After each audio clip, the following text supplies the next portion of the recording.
నమస్తే అమ్మా. నమస్తే తల్లి. అమ్మ, మామూలుగా అయితే జన్మదినం అనేది ఒక్కసారే ఉంటుంది. కానీ హనుమంతుడి వారికి ఏంటమ్మా 2 సార్లు చేయడం జరుగుతుంది అసలు. మన దగ్గర చైత్ర మాసంలో చేస్తారు, అలానే వైశాఖ మాసంలో కూడా ఉంది. అసలు తెలియచేయండి అమ్మా. మనం కూడా 2 చేసుకుంటామమ్మా. తిథుల ప్రకారం ఒకటి చేసుకుంటున్నాం, తేదీల ప్రకారం ఒకటి చేసుకుంటున్నాం. ఇది అది కాదు, హనుమంతుడిది అది కాదు. నిజానికి హనుమంతుడి జీవితానికి సంబంధించినటువంటి విశేషాలన్నీ మనకి ప్రమాణంగా ఉండేది పరాశర సంహిత. పరాశర సంహితలో హనుమంతుడు వైశాఖ బహుళ దశమి మందవారం అంటే శనివారం నాడు పుట్టినట్టుగా చెప్పబడింది. అర్థమైంది కదా? వైశాఖ బహుళ దశమి అంటే కృష్ణపక్షం, పూర్ణిమ అయిన తర్వాత వచ్చేటటువంటి దశమి నాడు శనివారం నాడు ఆయన ఆవిర్భవించాడు అని చెప్తారు. అది పరాశర సంహిత ప్రామాణికం. కానీ మనకి ఉత్తర దేశంలో చైత్ర పూర్ణిమ హనుమత్ జయంతిగా చేసుకుంటూ ఉంటారు. అవునమ్మా, ఇక్కడ కూడా అదే విధంగా చేస్తారు కదమ్మా. అది తెలియక చాలా చేయడం మొదలు పెట్టారు. మొదట్లో చేసేవారు కాదు, రాను రాను ఉత్తర దేశ ప్రభావం వల్ల చేస్తూ మొత్తానికి విషయం ఏమిటని లోపలగా చూసినట్టయితే హనుమద్ విజయోత్సవం అన్న పేరుతో చేస్తున్నారు. మీరు గమనించారో లేదో? అంటే విజయోత్సవం అంటే ఏంటమ్మా? హనుమంతుడికి నీ వల్ల కదా మాకింత జరిగింది అని రాముడు ఆయన్ని మెచ్చుకున్నటువంటి రోజు అన్నమాట. చైత్రమాసంలో తిరిగి వచ్చిన తర్వాత నవమి నాడు ఈయనకి పట్టాభిషేకం ముహూర్తం పెడితే ఆ రోజు కదా పట్టభంగమయ్యి అరణ్యవాసానికి వెళ్ళాడు. మళ్ళీ వచ్చేటప్పటికి ఆ రోజుకు తిరిగి రాకపోతే నేను ప్రాయోపవేశం చేస్తానంటే హుటాహుటిన బయలుదేరి రాముడు వచ్చాడు. నవమి కల్లా తిరిగి వచ్చాక పట్టాభిషేకం ఆ తర్వాత చేయడం జరిగింది. ఈ పట్టాభిషేకం అయిన తర్వాత ఒక్కొక్కళ్ళని రాముడు సన్మానించటం మొదలుపెట్టాడు. అలా సన్మానించిన దాంట్లో చిట్ట చివరికి అందరికన్నా నీకు ఎవరు ఇష్టమైనటువంటి వాళ్ళు చెప్పు, వాళ్ళకి ఇవ్వు హారం అని చెప్పి రాముడు ఒక ముత్యాల దండనిస్తే సీతాదేవి ఒక్కసారి ఆలోచించి హనుమకి ఇచ్చింది. అంటే అందరికన్నా తనని ఉద్ధరించినటువంటి వాడు హనుమ అన్న ఉద్దేశంతో రాముడు కూడా అంతే అందరికి అన్ని రకాలైనటువంటి సన్మానాలు బహుమానాలు ఇచ్చి హనుమని మాత్రం నేను నీకు ఏమిచ్చినా సరిపోదు అని చెప్పి కౌగిలించుకుంటాడు. అలా హనుమంతుణ్ణి గౌరవించిన రోజు అని కొంతమంది చెప్తారు.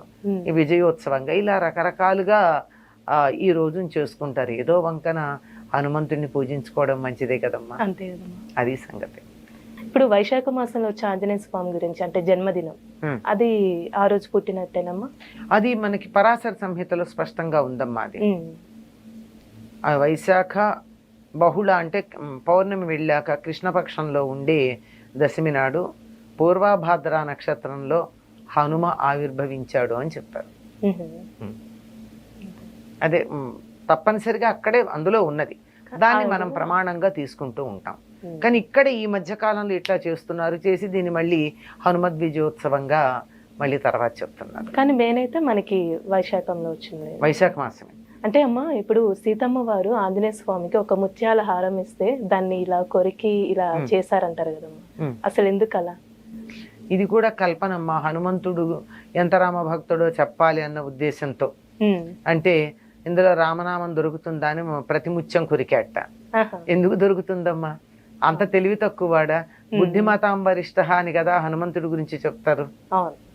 అంత బుద్ధిమంతుడు ముత్యాల్లో రామనామం ఉంటుందని కొరుకుతాడా?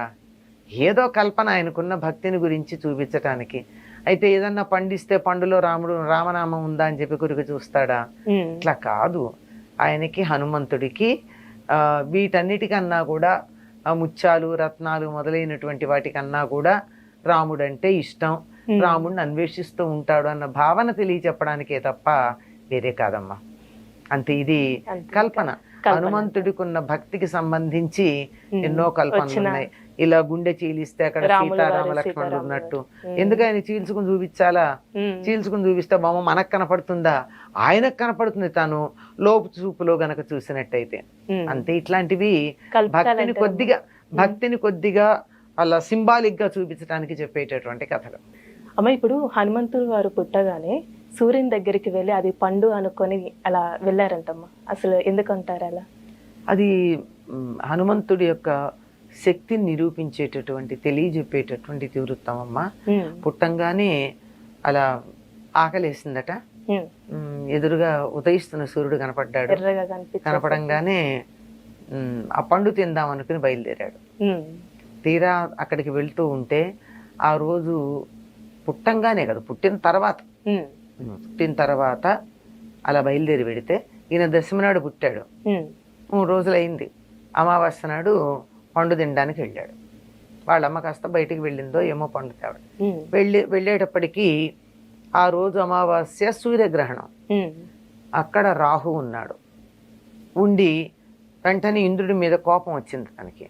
నాకు నువ్వు ప్రతి గ్రహణం ఉన్న సమయంలో నాకు ఆహారంగా ఇచ్చావు కదా సూర్యుడిని, మళ్ళీ ఇంకెవరికి ఇచ్చావు నువ్వు అని ఇంద్రుడితో దెబ్బలాడ్డానికి వెళ్ళాడు రాహు అలా వెళ్ళంగానే వెంటనే ఇంద్రుడు బయలుదేరి వచ్చాడు.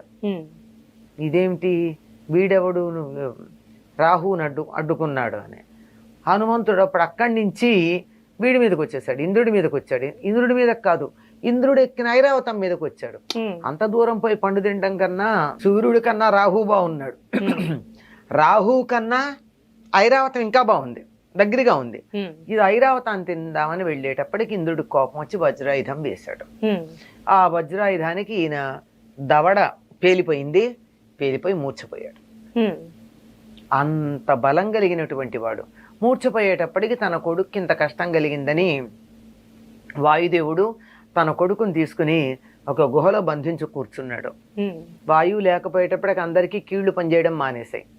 అందరూ వచ్చి ప్రార్థిస్తే బ్రహ్మగారు వచ్చి ప్రార్థించిన తర్వాత వాయుదేవుడు తన కోపాన్ని తగ్గించుకున్నాడు. బ్రహ్మ అందరికీ చెప్పాడు, మీరందరూ వరాలు ఇవ్వండి ఈ బిడ్డకని. బ్రహ్మగారేమో అతనికి బ్రహ్మాస్త్రం అతడి మీద పనిచేయదు అని, అతనికి చిరంజీవత్వం ఉంటుందని ఇచ్చాడు. అందరూ ఆయుధాలు ఇచ్చారండి, ఆయుధాలు ఇచ్చారు, వరాలు ఇచ్చారు. అందువల్ల అతనికి సుఖమే కలిగింది. అంత బలం కలిగిన వాడు. సూర్యుడు ఏం చేశాడంటే, ఈ పిల్లవాడు చదువుకునే వయసు వచ్చిన తర్వాత నేను నీకు చదువు నేర్పిస్తా అన్నాడు. ఇప్పుడప్పుడే పుట్టాడు కదా, 5 ఏళ్ళు వచ్చిన తర్వాత ఉపనయనం చేసి చదువు నేర్పించడానికి పంపిస్తే సూర్యుడికి ఎదురుగా నిలబడి సూర్యుడితో పాటు కదులుతూ చదువు నేర్చుకున్నాడు హనుమంతుడు. ఇప్పుడు సూర్యుడు ఇలా పెడుతున్నాడమ్మా, సూర్యుడికి ఎదురు నిలబడ్డవాడు ఎట్లా వెళ్ళాలి? వెనక్కి అడిగేయాలి. సూర్యుడంత వేగంగా వెనక్కి నడుస్తూ కదలకుండా 24 గంటలు చదువు నేర్చుకున్నాడు హనుమంతుడు. అంత బలం కలిగినటువంటి వాడు గనకే సూర్యమండలం దగ్గరికి ఎగురుకుంటూ వెళ్ళి అది పండు అనుకుని తినడానికి బయలుదేరి వెళ్ళినవాడు. అందుకే సూర్యుని మించినటువంటి జ్ఞానం ఇచ్చేవాళ్ళు మరొకళ్ళు లేరు. హనుమని మొట్టమొదటిసారి చూసినప్పుడు హనుమ మాట్లాడినటువంటి మాటలు విని రాముడు ఒక పెద్ద ప్రమాణ పత్రం ఇస్తాడు. ఇలాగ మాట్లాడే మాట యొక్క లక్షణాన్ని బట్టి అంత గొప్ప చదువు నేర్చుకున్నాడంటే సూర్యుడి వల్ల. చాలా చక్కగా తెలియజేశారమ్మా, ధన్యవాదాలు. నమస్తే అమ్మా.